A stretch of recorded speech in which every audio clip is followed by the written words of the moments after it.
Allegedly snatched from streets like this all over Pakistan, the fate of thousands of people who have simply vanished remains a mystery. According to the Pakistani campaign group Defense of Human Rights, up to 10,000 are missing. Many believe they've been captured as part of the West's so-called war on terror. This is Amna Masood. Her husband disappeared 3 years ago. Since then, she's tirelessly campaigned for any information on his whereabouts. The government, to this date, have not confirmed that they're even holding him. The memory of her last day with him is still fresh in her mind. It was 9:30 a.m. Saturday.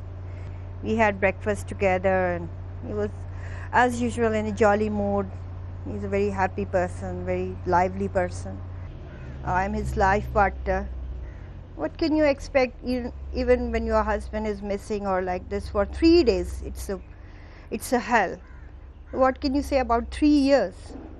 Families say the Pakistani government has made it impossible to trace those arrested by moving them from prison to prison and in some cases handing them over to the United States. But, according to a human rights activist, this is just one issue, however, amongst many that needs to be resolved by the new government. It's a case of conflicting priorities.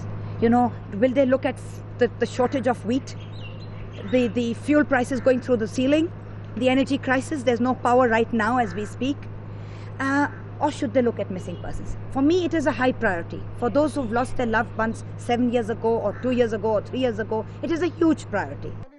In many ways, the plight of those whose family members are missing has had a huge impact on Pakistan. Just before he was removed from his job, the Chief Justice Iftikhar Mohamed Chowdhury was looking at the issue. His removal, his supporters say, was designed to stop him from opening an inquiry on the legality of handing over suspects to the Americans.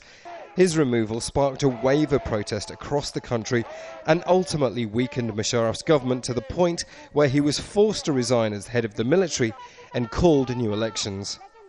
For those family members who are desperate to find out what's happened to their loved ones, the wall of silence from the government has been frustrating.